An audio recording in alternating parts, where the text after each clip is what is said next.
What's going on? Welcome to drboycetv.com, the home for intelligent Black people. My name is Dr. Boyce Watkins, and I want to talk about this story going on at UNC. There's something happening at UNC Chapel Hill that I think intelligent Black people want to talk about. Some of you have already been talking about it. There's a Black woman there by the name of Nikole Hannah-Jones. I do not know Nikole. She is apparently an expert in critical race theory or some similar topic. She also was the creator of the 1619 Project, which Alicia and I listened to from the New York Times. She did a good job with that. And they keep denying her tenure. And so what I want to do is actually talk about it, but I'm going to talk about it from a B1 perspective. I'm not going to talk about it from a Black liberal perspective because I'm not a Black liberal. I'm not a Black conservative. I'm not into that Democrat Republican stuff. I'm really going to talk about it from a B1 point of view, which means that we can support this sister, but also provide ways and perspectives to look at this without us sitting around waiting for white people to treat us better. So get comfortable, hit the thumbs up button. Let's get started right now. All right, so here's the deal. All right, so basically this story, and I'm going to pull it up. I got it around here somewhere. Let me see if I can pull it up here on the computer. What's up, everybody? How you doing? Let's see. I see Maria and DDS and Oshun and Alan and Stymie and everybody else. Also, everybody on Instagram, what's up? My Instagram is The Real Boyce Watkins. If you are Black and intelligent, follow me on Instagram, or there's my Twitter as well. Follow me on Instagram or Twitter if you're intelligent and Black. If you're not intelligent and Black, then you should probably not follow me because I'm going to piss you off and you're going to get on my nerves. I'm going to have to block you. So stupid people, stay away. Smart people that want to be smarter, you are welcome to come to the platform. So here's the deal. Here's what is going on with Nikole Hannah-Jones. So Nikole Hannah-Jones basically is an award-winning scholar who has done some really extraordinary work, particularly in the area of, I would argue, critical race theory. It appears that that's what her main area is. She's also won a Pulitzer. She got a Pulitzer for her work on the 1619 Project at the New York Times.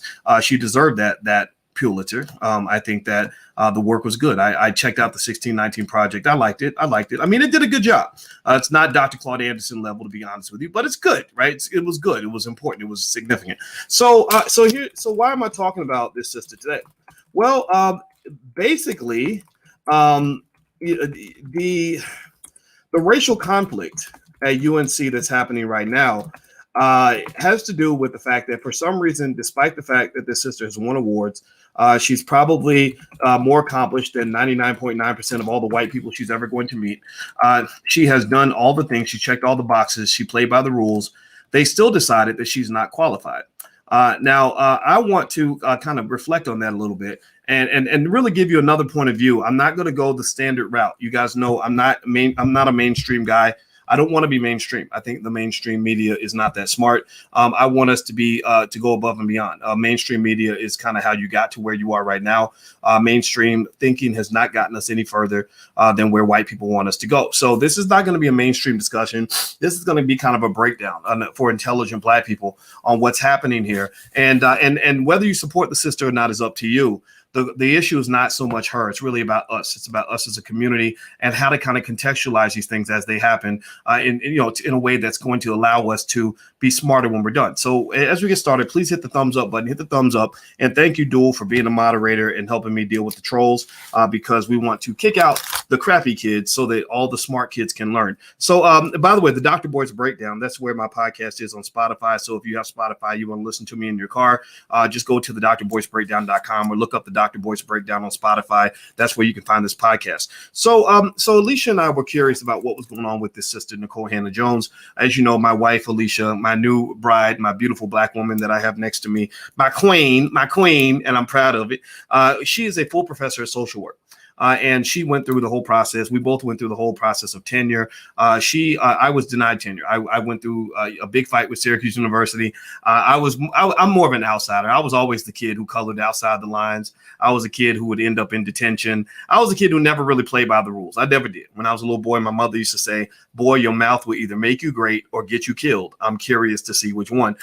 So so I understand why they didn't want me around. If I were white, I wouldn't want me around either because I'm smarter than you are, and I'm going to challenge you at every available turn, and I'm going to outdo you to the point where you're going to become another hater. Just like just so you know, haters are a sign of success. So the smarter you are, and the more you're okay with that, the more haters you will eventually have. Now, Alicia was a little bit different.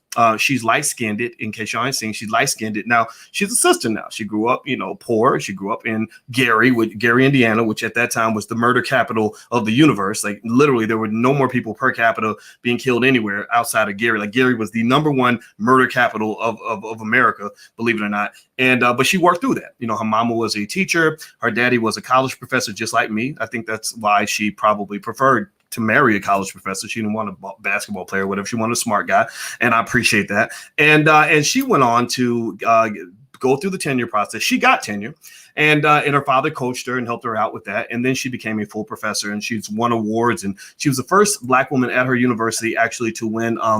What was it? I forgot what that prize was. It was the fellowship, Fulbright fellowship. That's right. That's why we went to Guyana a couple years ago. Now, why do I give you this background? Well, because because we are an academic couple, we pay attention when things happen in academia. Usually, and we have different perspectives. She's right there still in the middle of the bloodbath. At her university, they literally only have one black male on the entire faculty. And I know this brother, and I really like him. My birthday's on the same day. And they put him through hell. In fact, there was a time where a white female, anonymously accused him of making him feel uncomfortable, right? And because these universities have these crazy Title IX rules, which sometimes they make sense, but sometimes they're just terrible. Basically, they couldn't tell him who his accuser was. They didn't tell him what he was accused of, but they did tell him he was under investigation, right? And this was a cloud over his head for an entire year. And I remember him expressing the stress. He said, Doc, I need your help because this is so unfair. Like, I don't even know who is accusing me. I don't know what I'm being accused of. And literally it turned out that basically in class, he'd made a joke. One of the students was pregnant and they were going to have a baby shower for her. And he made a joke and he said, "So when's the baby hatch?" or something like that. And apparently that made her uncomfortable. He didn't even know this lady, had never been alone with her, none of that. But they literally put a scar on his career because of that, right? So this is the kind of shenanigans, the kind of ridiculousness that happens in academia. And that's on top of the fact that he was the only Black male on the entire campus. A lot of these universities that you put your money into, you give them billions and billions and billions of Black dollars. That's where your money's going. That's why your money's disappeared. In fact, let me ask you a question, real quick question. If we're intelligent Black people here, most of y'all probably went to college, at least for a little while. How many of you are not done paying your student loans? Give me a guess if your student loans are still sitting there and they're massive and scary and you still haven't paid them off. Some of y'all are probably in your 50s and haven't paid your student loans yet, right? And you're not alone. Most Black college graduates, half of the Black people who graduated from college. Now, this is your talented 10th. These are the people that are supposed to be the ones that are going to lead you out of the wealth gap, right? Because they were trained by white people to do that. Yeah, right. White supremacist institutions are going to train you how to overcome white supremacy. That makes sense. Yeah, that makes perfect sense. Yeah, white people are going to teach me how to compete with white people. It don't work that way, Black folks. I'm sorry, I hate to tell you that.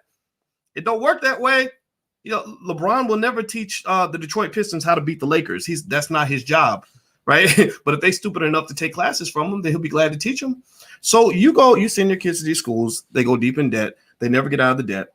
Black wealth is dropping. Black wealth is expected to drop to 0 by the year 2053. Wealth is my thing. That's what my PhD is in finance. So I know I can connect all the dots for you. I do this for you every day, several times a day. We talk a lot because I want you to pick up what I'm saying. And a lot of that Black wealth is going towards student loans. What's happening is that your best and your brightest and your smartest are the ones who are going the most in debt. They also are the ones who are least capable of getting out of the debt because all they know how to do.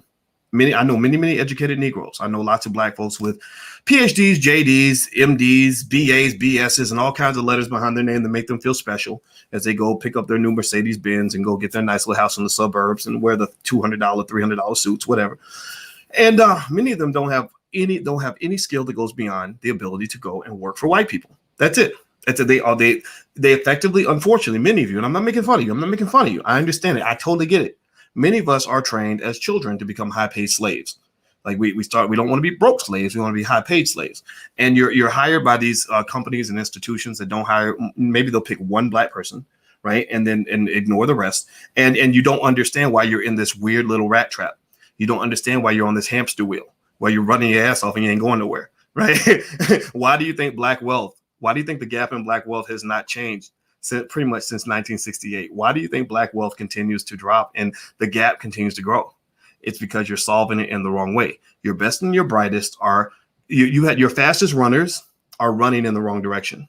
Your fastest runners on the relay team are getting the baton and they're running up in the stands, or they're running backward. And everybody else is going north, they're going south. That's why Black wealth is not growing. Am I right or am I right? Give me a yes in the chat if you follow what I'm saying. I'm connecting the dots here. This goes back to Hannah Nikole Jones' situation. But again, you know me, I don't talk about, they have a saying that says, great minds talk about ideas, mediocre minds talk about events, small minds talk about people. So my goal is not to be a small mind. I'm not going to talk about a person. Hannah Nikole Jones, I wish her the very best. I support this sister 100%. I hope she gets everything she deserves. But I'm not here to talk about a person. I'm not. Also, they say mediocre minds talk about events. I'll talk a little bit. I'll give you the story about what UNC is doing to this poor Black woman, because that's important, but that's not the goal. I'm not here to just talk about an event. I'm here to talk about ideas. I'm here to have us sort of rise up to that higher dimensional frequency where we can kind of look down on the situation, right? Everybody else is thinking one dimensional, two dimensional. I want you thinking fifth dimensional so you can see the entire picture.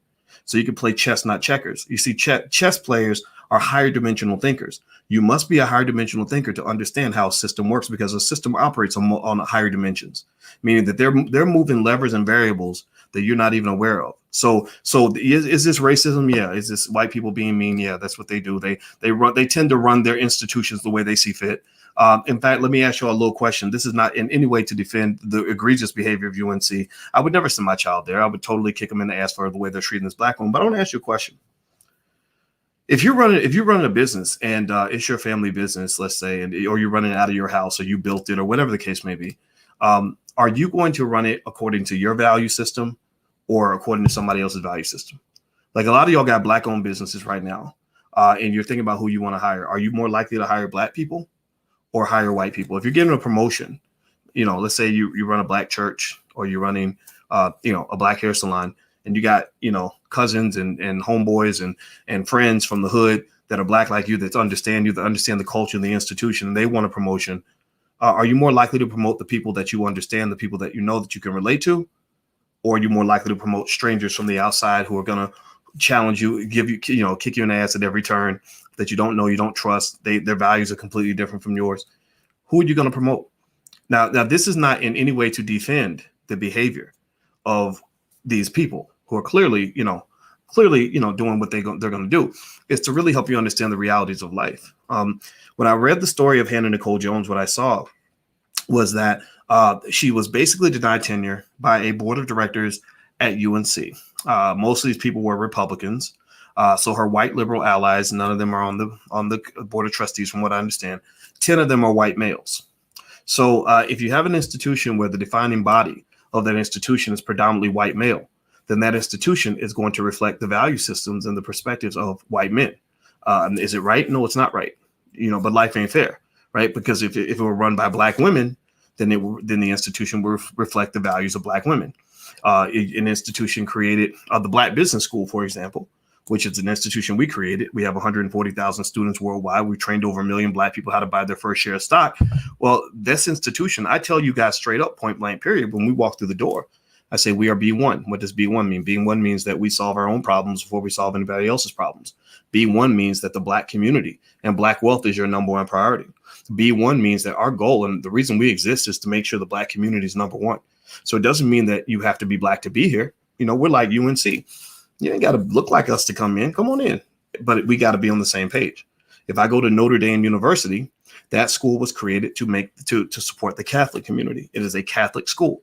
So I can't come in there saying, well, y'all need to let go of Catholicism because it's demonic. I can't do that, because they're going to kick my ass out of there. Right. So I'm not telling you that it's OK what they're doing. I'm not telling you, I'm not defending these people. I'm not saying, oh, yeah, they're all good people and this was the right thing to do. What I'm saying is that it is delusional, absolutely delusional, for us as Black people on any level to think that we can ever go into an institution that was created in the image of whites and think that our values are going to be seen equivalent to whites. When Harvard University, one of the founders of critical race theory was a guy that I really liked. His name was Derek something. He was at Harvard. He was a law professor. Derek, can't remember his last name, but I loved him. He was really smart. And I remember one of the things that they said when they tried to deny his tenure was they said, we can't find any qualified Black people. We can't find any qualified Black people anywhere. And obviously that's ridiculous, right? Just this idea that they would sort of say like, well, because we searched the whole world high and low. Now we've had thousands of white men who've done this job, but we searched the whole world high and low, searched under every rock, every hood, and we can't find one black person smart enough to do this job, right? That's a type of white supremacy, right? That's this idea that somehow you're so special that none of us can meet your standard. And the trick you fall for is that if they pick one and say, okay, well, that one Negro made the standard, you get all excited because you've been your whole life, you're trained to sort of want the validation from white folks. We're actually going to talk about that in a minute, and I'm going to break that down for you in a minute. But that's what's going on, right? And here's the thing: I thought about this, right? And I said maybe they're right in an awkward way. Maybe the reason you think that there's not a black person anywhere qualified to do this job is because part of your qualification list includes being a white man.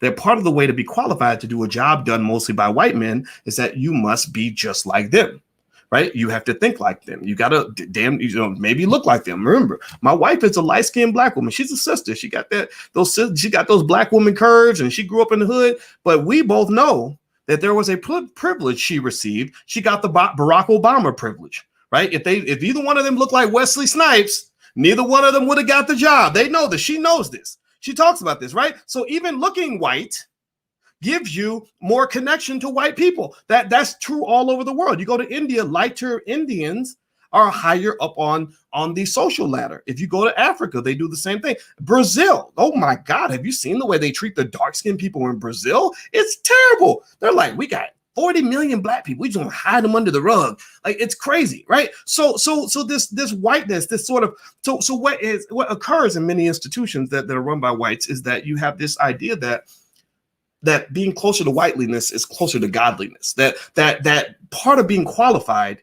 means being more like them. It means being closer to them, looking more like them, talking like them, believing what they believe, etc. But obviously you're always going to be second fiddle if you play that game, right? If you play a game that is designed for you to lose, then guess what's going to happen? You're going to lose. If you play a game that's designed against your strength and it plays on your weakness, then you're going to be weak. You know, I knew a black woman that was on the faculty with me at Syracuse back when I was raising hell at Syracuse University. She was high yellow. I think her daddy was white. I think her daddy was German or something. And she really played the game hard. I mean, she really went along with that program. She went in that whole get along thing where she fit in so much better than me. Me, when I was there, all my friends were black. To this day, I don't have that many friends. I don't know why I'm such an antisocial son of a bitch, but I just don't. I connect with people, with deep, meaningful people in my life, and I can't connect with everybody. I don't like shallow, superficial interactions. I have a few friends, and that's it. And at that time, so even back then, I didn't have that many friends. I didn't trust the folks that were there. There were three of us, three black professors on the entire business school. We had 100 faculty, three of us were black. It was terrible. It's like being surrounded. And what she did was she took a strategy that she thought was going to work. This is the one that you get trained to do. She distanced herself from us. There were two black men and one black woman. She told me, she said that at that time, she said, I'm distancing myself from you because I don't want people to think I only hang out with the black people. So she did all the things that you would expect would work. Like, I really thought this whole being white thing was really going to work out for her, right? So she would go to like their kids' birthday parties. She knew where they lived. I didn't know where they lived. I didn't want them to know where I lived, right? I didn't know the names of their kids. I didn't know if they had kids. I didn't know if they were married. I knew nothing, right? I didn't care. I was there to do my job. That was it, right? And but she did all the right things. She really connected and bonded. And I was like, wow, okay, maybe I need to learn. Maybe I'm the one who's crazy, right? Because I'm young at that time. Now I'm more sure of myself, than I was back then. This is 20 years ago. I didn't know. I was like, well, maybe this is what you do. Maybe this whole being white thing is the way to be successful. Boys, that's your problem. You need to learn how to be a white man. So I watched her, right, form these strong connections with these white people.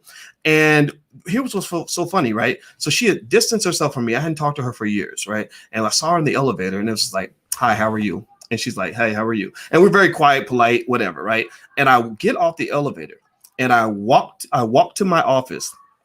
And as I walk into my office, or she gets off the elevator right behind me. And I'm like, why is she getting off the elevator behind me? She's on the 5th floor. I'm on the 4th floor.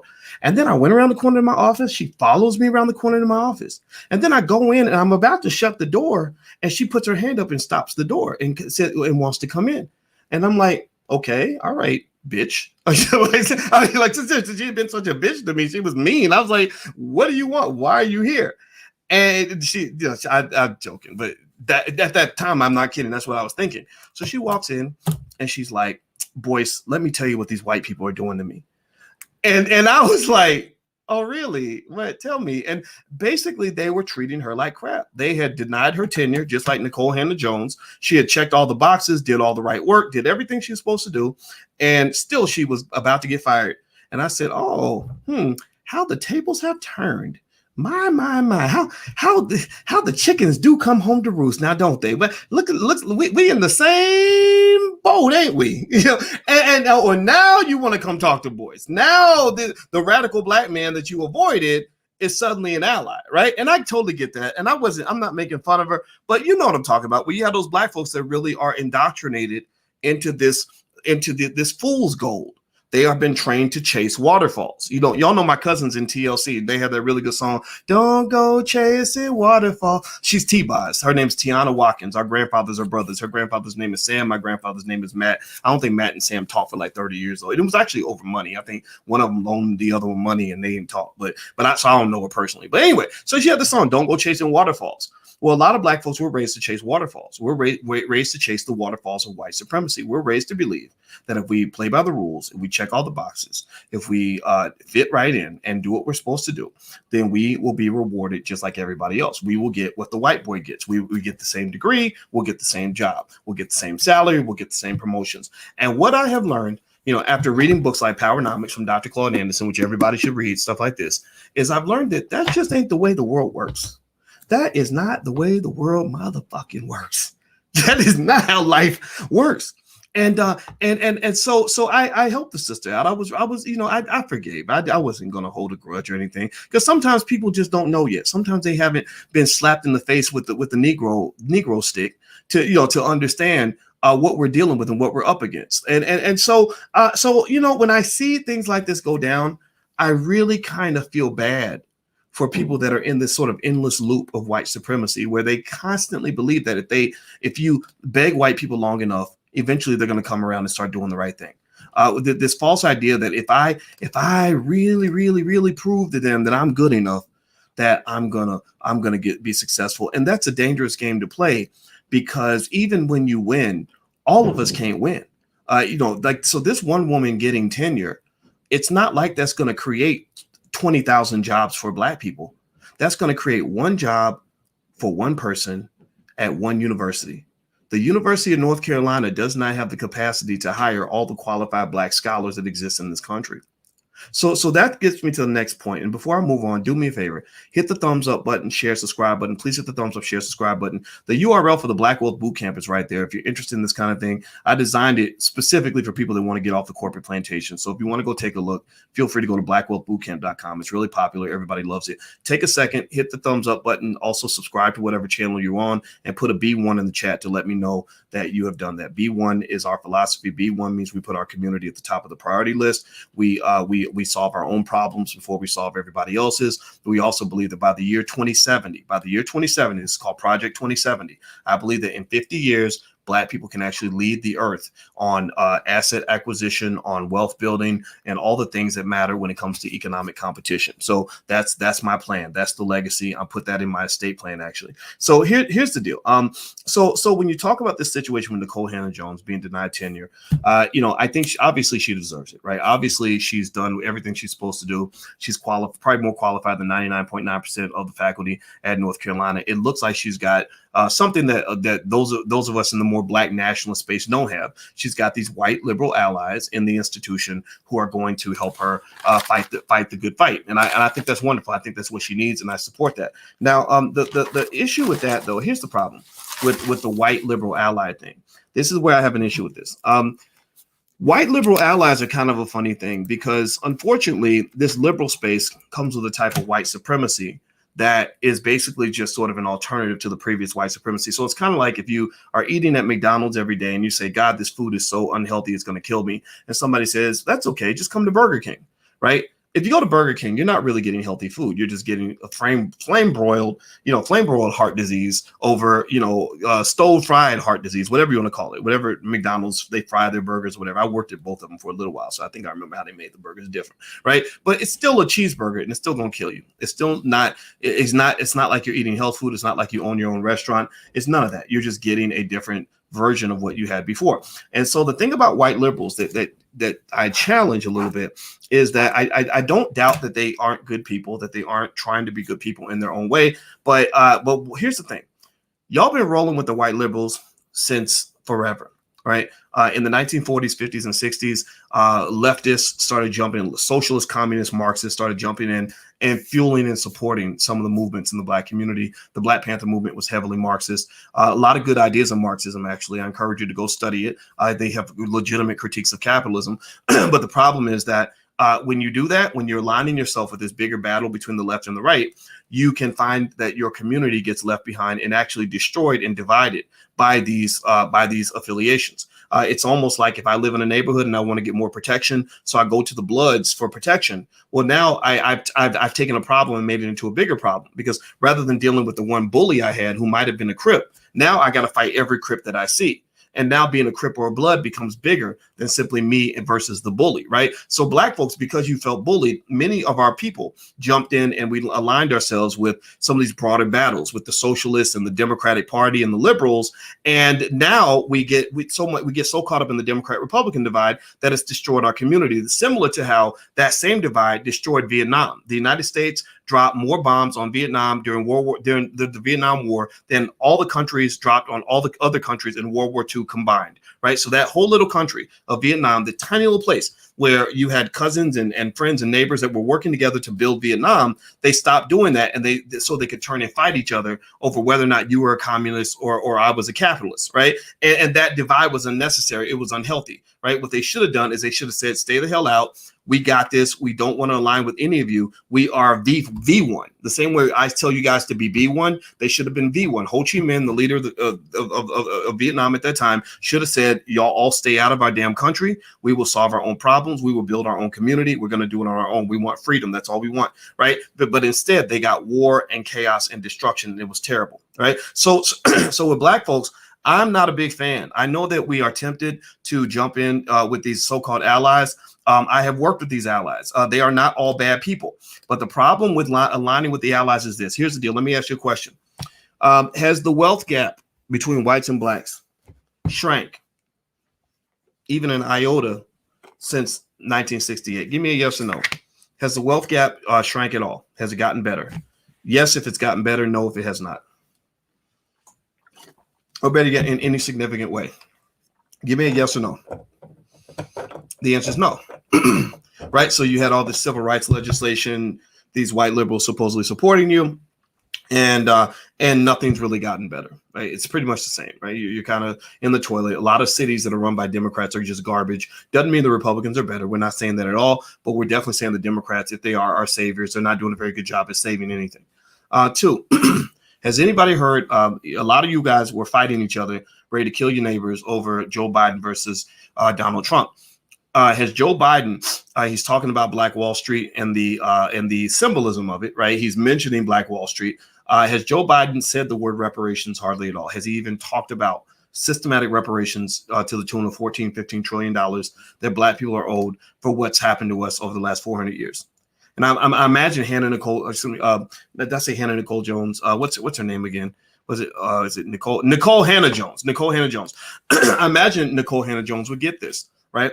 She created the 1619 Project for the New York Times, and I think it's great to commemorate the abuse that was done to Black people. Biden did that in his speech recently. He talked about the terrible things they did to us. Now you must actually repair these things.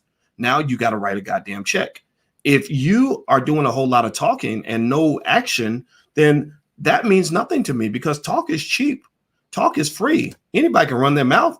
A lot of y'all got fast talking Negroes in your own damn family. You got, that cousin like, yeah, baby, I'm gonna buy you a new car and then I'm gonna start a business and I'm gonna be somebody and blah, blah, blah. My my late father, I met my biological father just 2 times. And I remember he was like, well, one day I'm gonna get a Maserati, one day I'm gonna get a blah, blah, blah. And I was sitting there thinking, yeah, but today you don't seem to be doing much of nothing. Like, no disrespect to him, but I even at 14, 15 years old, I was like, you're doing a lot of talking for somebody who ain't doing nothing, right? So all that talk is cheap.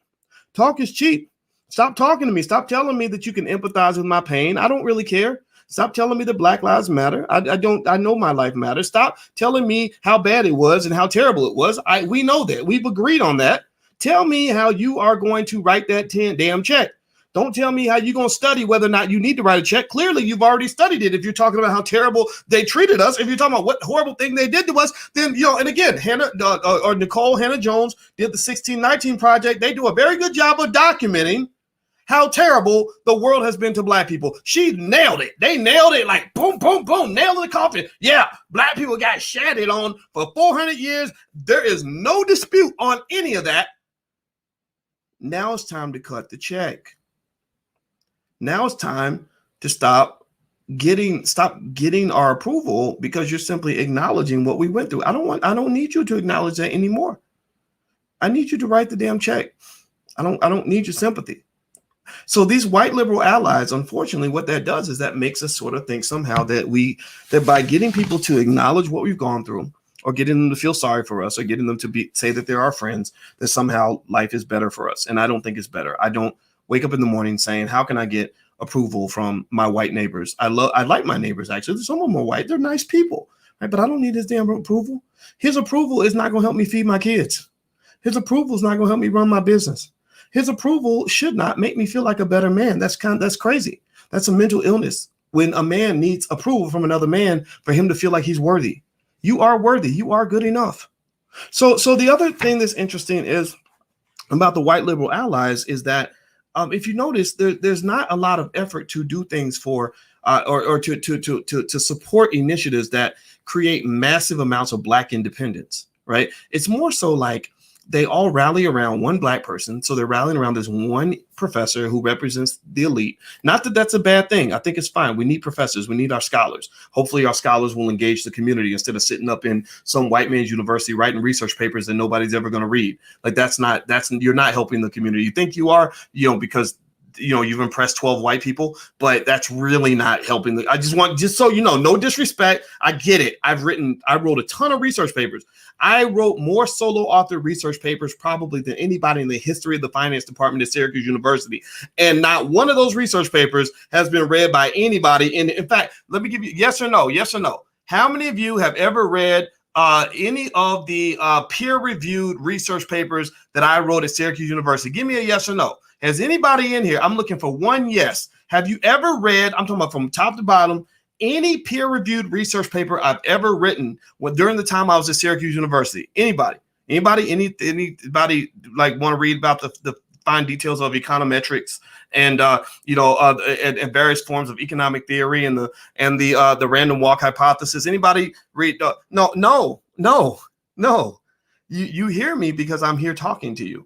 You hear me because I'm the asshole who's crazy enough to get out here on the internet and deal with, all the chaos that's happening, all the people that throw darts, all the people that talk smack about my wife, all that stuff. That's okay. We're built for it. It's okay, right? I'm dealing with that because I want to talk to you because that's my way of trying to make a contribution, to talk to you and to do things for you, right? I've employed dozens of Black people. We have supported institutions in our community. The Powernomics Corporation, Dr. Claude Anderson's joint, his Harvest Institute. We put hundreds of thousands of dollars into that institution because I learned that there's a difference between talking and doing things. And I also learned that there's a difference between going into a space and impressing white people and thinking somehow you've made a contribution to the Black community.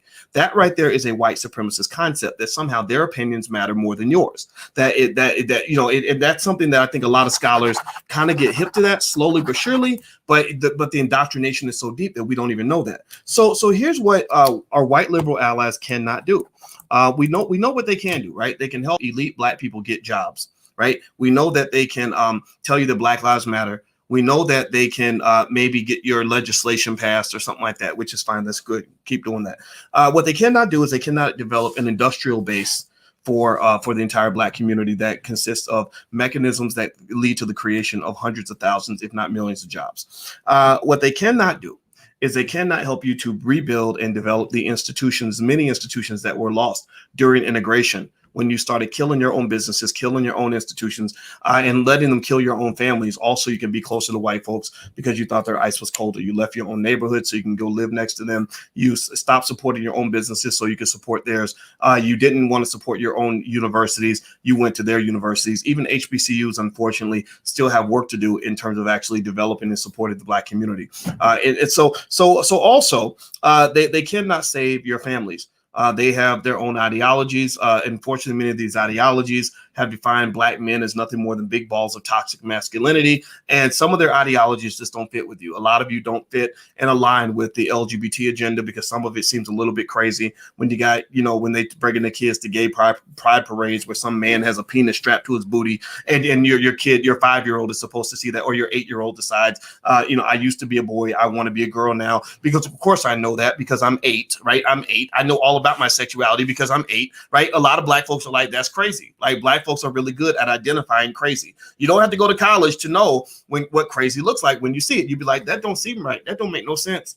Don't do that to the baby, right? Like, we're good at that, right? So the thing about it is that the white liberal package comes with a lot of value systems that many of us as Black people just do not align to. Doesn't mean we hate you. Doesn't mean you're bad. Doesn't mean all that's terrible. It just means that might not be us. So what I would say is that when you're talking about, what's going on with all of this, with Nikole Hannah-Jones, who I hope she gets tenure.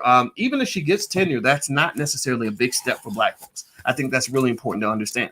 That's a big step for her. She'll get a good job. I personally will tell you that, when I went through my tenure battle, and I was going through it because I was pretty racially outspoken. It was pretty ugly. You can go Google it. Bill O'Reilly and a lot of people were saying terrible things about me. I didn't like it, right? Like, sometimes it's like a bad relationship where you fall in love with some raggedy girl who doesn't respect you and doesn't like you, but then she dumps you and then you go find another girl and you're so happy with the new girl, then you realize that the old girl wasn't shit anyway, right? And that's kind of the story of my life. I was at Syracuse University, and at that time, all I really wanted was to be at that institution. All I wanted was for them to validate and acknowledge me and to give me the promotion, give me a raise, and make things better.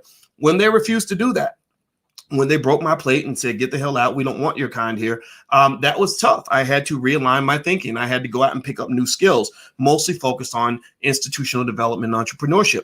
And as a result of that, my life was 100 times better. Literally, if you go back exactly 1 decade ago in my life, my thinking was completely different. If I could go back in time and talk to myself a decade ago or 15 years ago, I would say, man, forget all of this. Like, walk away from this. This is garbage. Because since that time, since they rejected me, my life is markedly better. I make 1,000 times more money. I have 1,000 times more success. I have 1,000 times more impact. I have 1,000 times less stress because I'm around my people. Every day I wake up and I talk to Black people every single day. Every day I get up and I'm around Black people every day. I'm around my family. I'm around you. I'm secure and insulated. And these are Powernomics principles. You see, one of the things that Powernomics talks about is this idea that somehow you were convinced that you're safer when you leave your core, that when you leave a Black neighborhood and go to a white neighborhood, you're better off, right? When you leave, when you're not sort of trying to build in the Black community and you go work for a white company, you're better off. Or you go to a white university, you're better off. And I want you to look around. Look at how many Black folks go to white universities and work for white businesses. And many of them are in this chat, and it's okay. We love you too. I'm not dissing at all. I'm not dissing. I just want you to think about this. And look at how often we complain about how we're being treated. Look at how often we're sitting around wasting valuable time in our lives that could be spent building. We're spending most of the time complaining. Like, oh, it ain't right. Look at what they're doing. That ain't right. That ain't right. That ain't right. And I told you guys that a lot of the racism that you're experiencing, oppression is like a 1 or 2 dimensional kind of thing. Like you're operating on the ground floor when really, understanding the system is a third and fourth dimensional thing. When you go, like, you think about it, 2 dimensions is like horizontal and vertical, like, right? It's like people on the ground. Imagine a bunch of people on the ground and they're all looking at each other and they're all operating with each other. And then imagine if you were elevating above that and you could see things they can't see. All they can see is what's in front of them and what's beside them and what's behind them. You can see all the pieces on the entire chessboard, right? So what happens is that when you actually understand white supremacy in its entirety, it's literally like rising above, and you can look down at the entire system. And what happens is this: your solutions. You realize the solutions are completely different from what you thought they were. Right? Like you really thought that the solution was in a two-dimensional context, but you realize the better solutions are in the third and fourth dimension. This is a mathematical idea. This is mathematical and metaphysical. My wife is very metaphysical. I'm mathematical. My master's degree is in math. And one of the things about mathematics is that the more dimensions that you can operate in, the more flexibility you have to find the most efficient, optimal solution. So what does that mean? That means if I give you more tools to understand the game that you're playing, then you have a better chance of winning the game.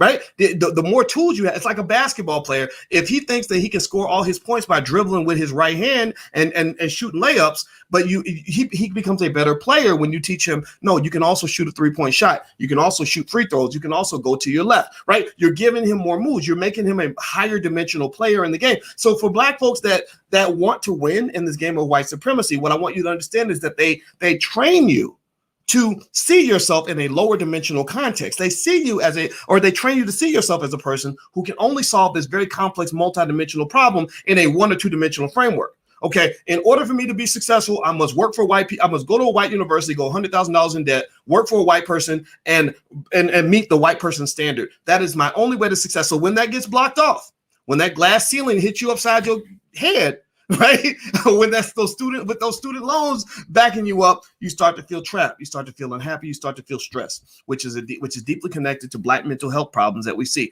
A lot of mental health problems in our community occur because of racism. My mental health got a lot better when I did not have to work with my oppressor. Right. So what I'm saying to you is that to really win this game, you got to go to a higher dimension. And a lot of us don't necessarily want to do the work. One of the reasons why I am a big advocate of critical thinking in the community is because critical thinking is what you're going to need in order to be successful in this very complex game.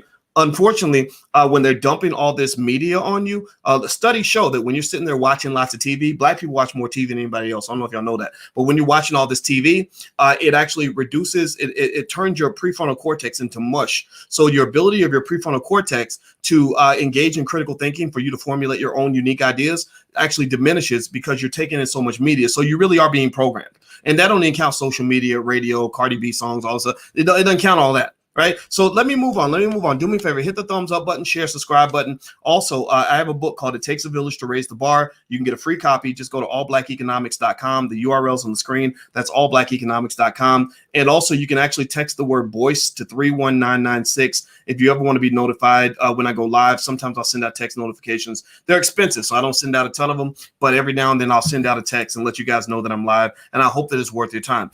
So here's another interesting thing about these universities, and this relates to Nikole Hannah-Jones' situation. And again, once again, I reiterate that I support her completely. I think she totally deserves tenure. It's not even a question. But the issue is, well, why didn't you get it? Well, it's because your university is being run by a bunch of white men who don't necessarily have the same values as you. Now, maybe your white liberal friends can help you get over that hump. She's got a lot of support, behind her back, and I think that's great. But I'm really talking to the people that have a B1 perspective, which says that Black people as a collective have to accept the idea that we are just as smart as white people. We must accept the idea that we can build a university just like they can build a university.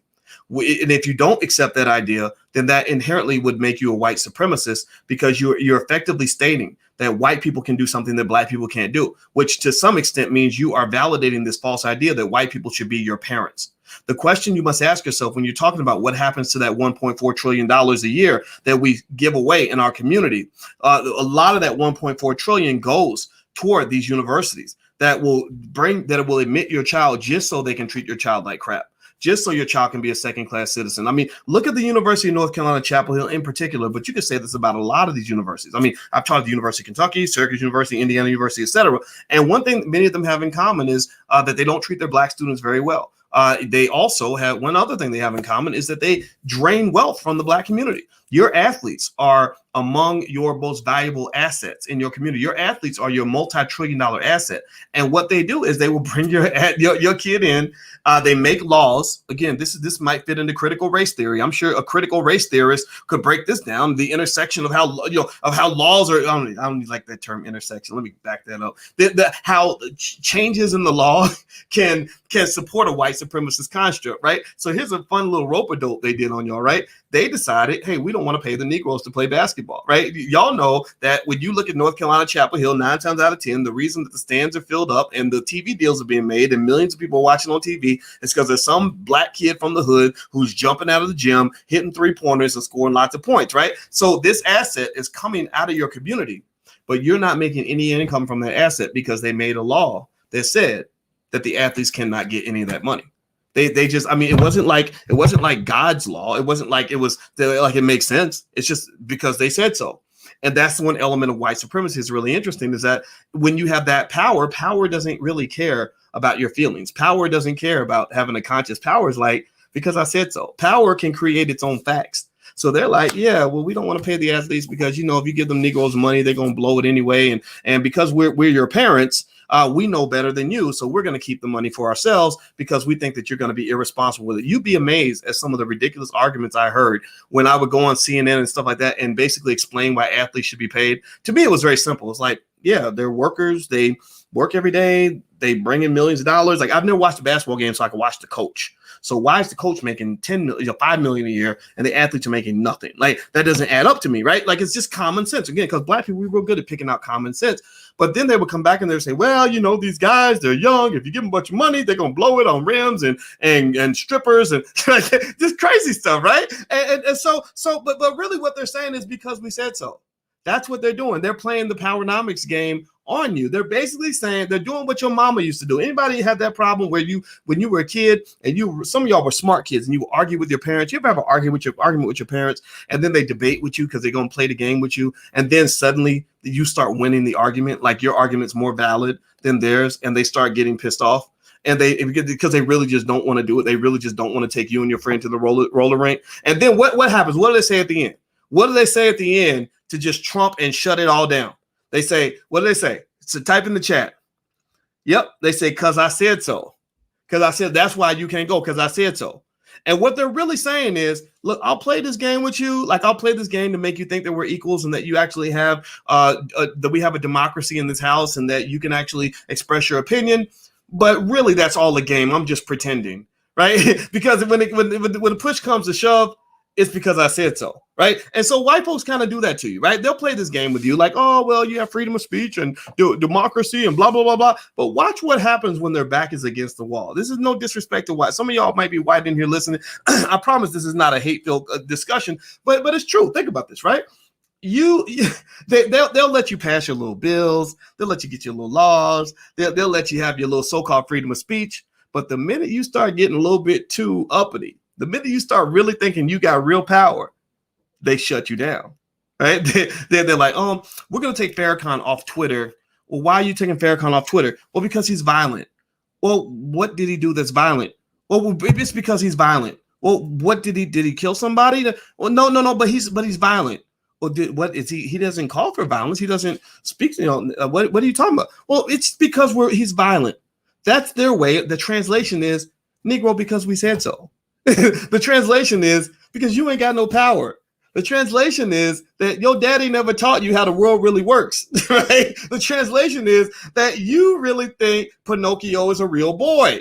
You really think that the fantasy is consistent with reality, and you don't understand that we run all of this. Like, we're going to always win the game because we gave ourselves the ability to shape the game in whatever way we see fit.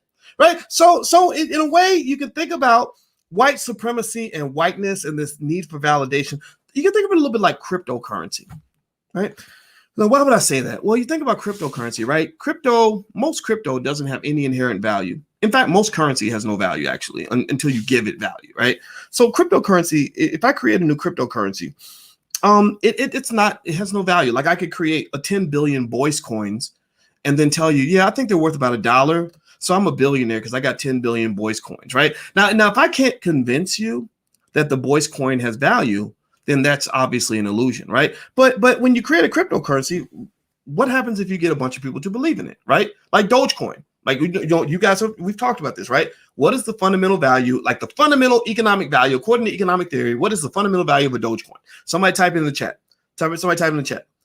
The value of Dogecoin is zero. It's nothing. It's goose eggs. Like, and even the founders were like, "This is a joke. We took a picture of a dog and then pretended to create a currency, and yeah, we gave ourselves an unlimited supply, right? But then people started believing in Dogecoin, right? People really believe in it, and I'm not dissing you. If you love Dogecoin, don't get me wrong. I support you. I hope you make your money, right? But the thing is that the value from Dogecoin.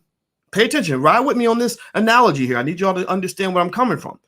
The value of Dogecoin grew because people started to believe in Dogecoin. People started to believe in it. People started saying Dogecoin to the moon. We love Dogecoin, right? So suddenly value gets created because you start to believe in something, right? And so effectively, what happens is that a currency tends to have value when it has what is called network effects, meaning that you have a network of people who believe that that thing has value. It's like when somebody asked Tinkerbell in what was it? Not Pinocchio, the little Peter Pan. When they asked Tinkerbell, do fairies exist? And Tinkerbell said, yeah, fairies exist if you believe in them, right? If you believe in the fairies, then they're real. If you don't believe in them, then they're not real, right? So for white supremacy, in a way, it has currency, right? Validation from white people has currency for you because you believe it's real. Because you believe in that. Like, you believe in the God of white supremacy. That's why you spend so much of your life trying to get degrees from big white universities. That's why you take pride and call your mama proudly when you get an award from white people, something that was previously worthless, like the Oscars or the Grammys, right? They literally, I told you guys to read that book, How the Jews Invented Hollywood, and they literally explain how they created the Oscars. The people that had money created the Oscars because they didn't want to actually pay more money. They said, let's just give them some stupid award. They need their ego stroke. They need validation. So we'll just create this stupid award, and then they won't ask for more money because we'll just give them an award instead, right? So it was kind of a mind hump, if you will. I'm trying not to cuss today, but you know what I'm talking about, right? So that's why that's why you're so proud when you have family members. Pay attention. How many of you have a family where if you say you're going to start a business, they won't support you, they won't be happy for you, they're going to look at you like you're stupid. But if you tell them you got a good job, you tell them that some white man like gave you a good job and a promotion and gave you the corner office and a fancy title, oh, that is like gold. Am I right or am I right? How many of y'all got families like that, right? And so what happens is that this white approval is like a cryptocurrency. And the person who creates the currency that has value becomes the richest person in the room. Because if I convince you that a Boyce coin is worth $1, and I say I issued myself 10 billion Boyce coins, and that's the only currency that matters, then you're going to give me a lot of power because you're going to be coming begging me, praying to me, getting on your knees, begging me for more Boyce coins because you don't see value anywhere else. So with white sort of validation from these institutions, like I got tenure from this university, even though they're racist, they acknowledge me, or this company, even though they won't hire any black people except me, they gave me an award or whatever, right? And I'm not dissing that, right? Some of you have those awards and I want you to be proud of that, but I want you to understand that that's all arbitrary, that's all, a lot of that is kind of made up, right? Even the fact that she made this Pulitzer or got this Pulitzer Prize, it doesn't mean she's not good at what she does, but she was good at what she did even without the award. Right? The Pulitzer was created. Somebody created that. The same way somebody creates a cryptocurrency, they created the Pulitzer. They named it after Joseph Pulitzer, and they said, oh, this means something. And everyone said, okay, yeah, we all have a network of people that think it means something. But there are people out here that don't give a damn about a Pulitzer. I don't care. It doesn't matter. I'm going to evaluate you on whether or not I think you're good at your job. And if you're good, it doesn't matter if you have a Pulitzer or not. Right? Because over here, we don't seek, people ask me all the time, they say, well, does the Black Business School have accreditation from the accrediting agencies? And I said, no, we don't seek accreditation. We give accreditations because we are more qualified to build Black wealth than any of the people who might want to give us a credit. You think that we as independent entities seeking to build Black wealth are going to lean on entities that have proven their inability to build Black wealth and look to them for validation and accreditation? That would be crazy.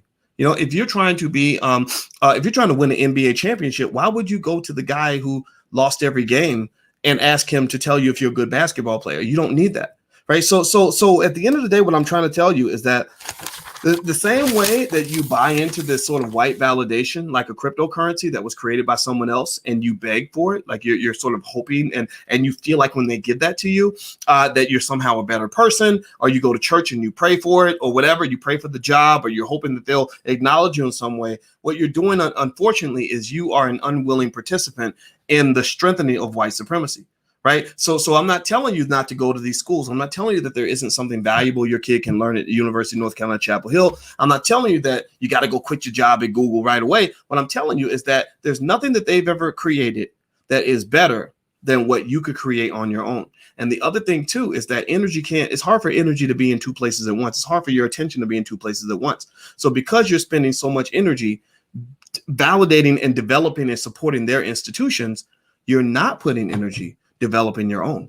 So I'm going to ask you guys a yes or no question. Give me a yes or no. Do you think that if we invested our own money in our own institutions, if we really became focused on, this is where the B1 philosophy kind of deviates from, those in academia. Some of my colleagues in academia, they don't get me. They think I'm a crazy Negro. But then when I show them I made $10 million, they kind of pay more attention. But they really think they wouldn't want to be my friend if I didn't have money and power. They would still call me a crazy Negro. And I totally get that. I don't give a shit. Right. I'm talking to you. So let me ask you this. In the B1 philosophy, do you think that if we as a community were investing our own resources into developing our own institutions, do you think that we could pull that off? Give me a yes or no.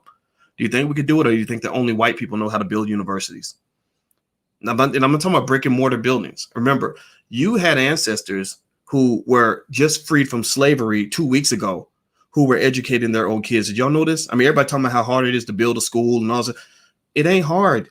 You had ancestors that had no money, but they had desire. They saw their worth. And honestly, they had no other choice.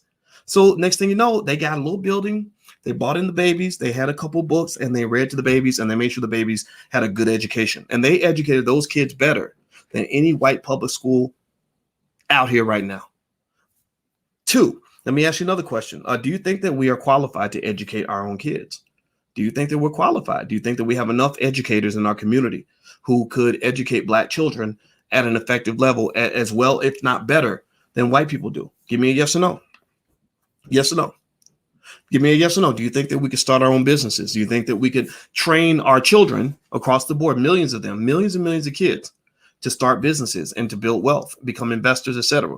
We're doing this already. You're part of a revolution right now, whether you know it or not. You are part of Black history, whether you know it or not. When you get older, your grandchildren are going to talk to you and ask you what it was like to be around during this particular era. This is one of the golden eras of Black economic power. I want you to know that. I need you to know this right now, so that when people finally start acknowledging it, you'll say, yeah, I was a part of that. And I knew in the moment what it was. You're not going to be one of those people that says, well, I didn't know when we were there. We were just trying to be crazy kids. No. I'm telling you right now, because I'm trying to live on that fifth dimension. I'm looking from above and I'm seeing what we got going on right here.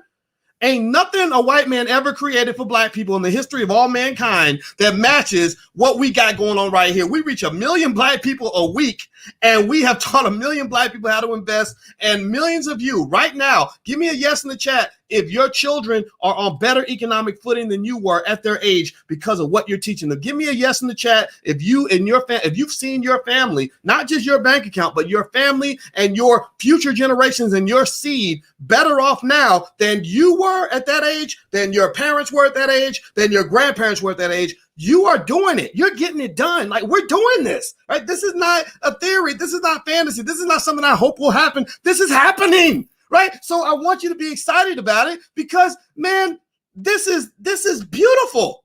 This is so awesome. I swear to God, I could die tomorrow. I would have 0 regrets. 10, 15 years ago, I wasn't done yet. I had work to do. I had things I wanted to get out there. Things I want to. It's done.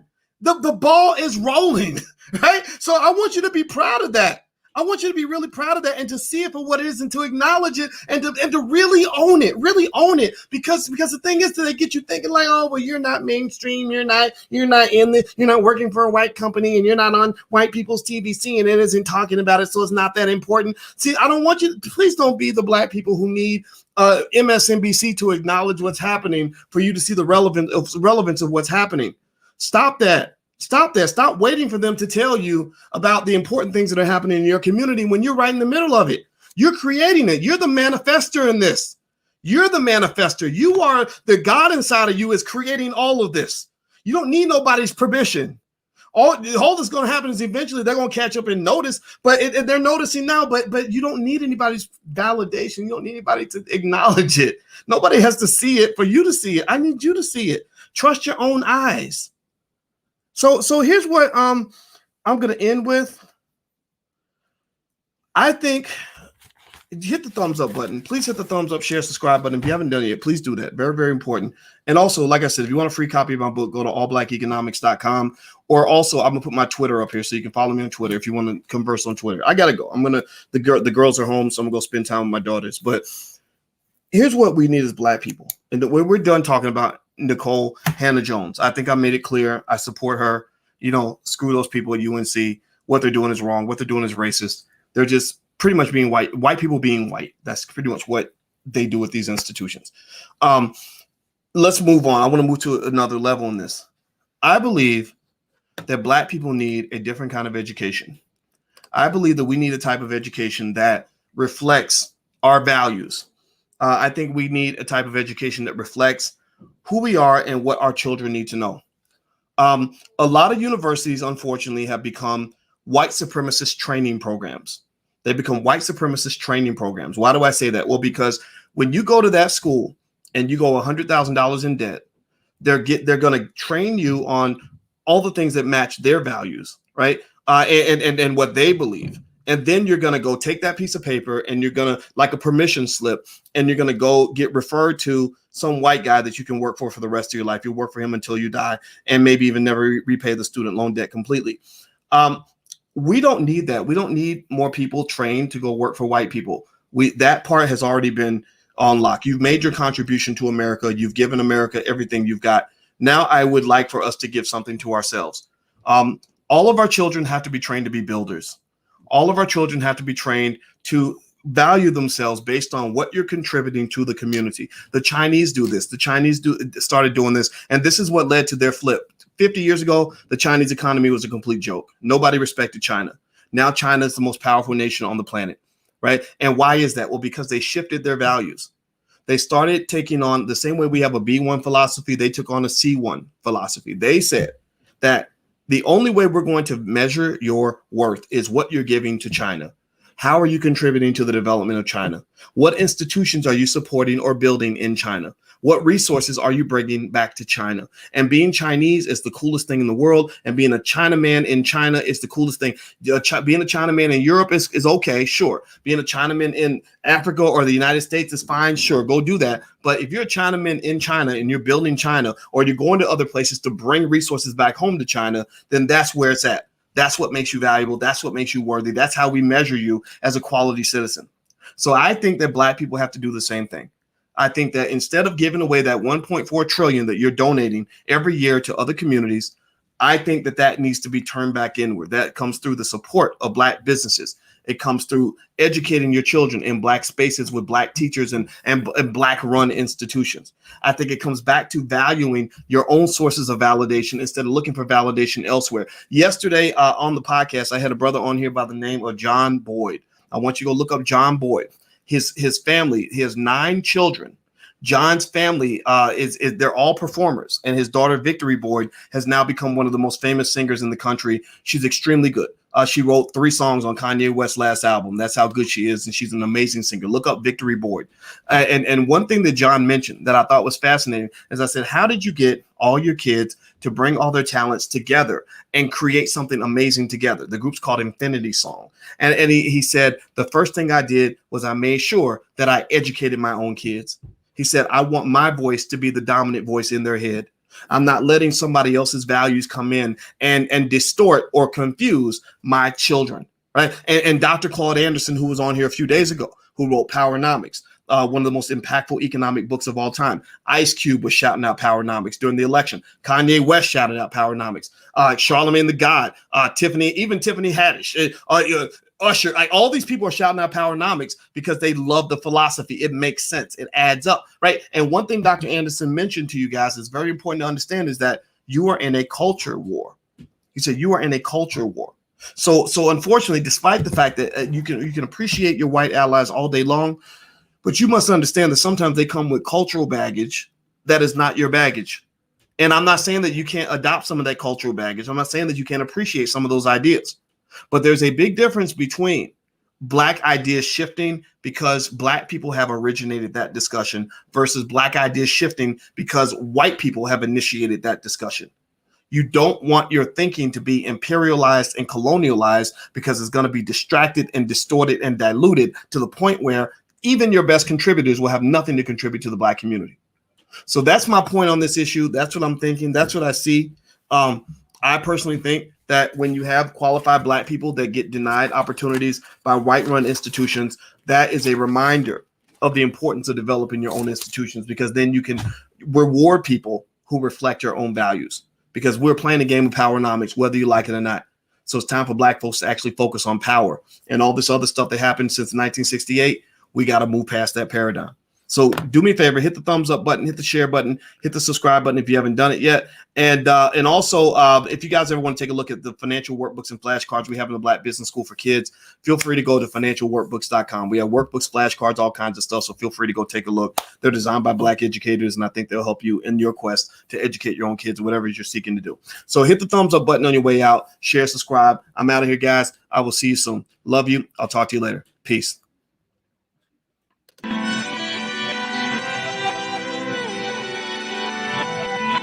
Here we are, clan the isms, cataclysm, great. Our people out here struggling, trying to make it in this state. Everybody out here doing it, but we the ones who late. Now family, we the ones who gotta delegate. Get that money in the power, never be fake. Stick to cosign for 3. What did he say? Create jobs, support our own. Educate the same and buy back your home. Got 3 degrees, triple 10. 3 PhDs, now we on the CNN.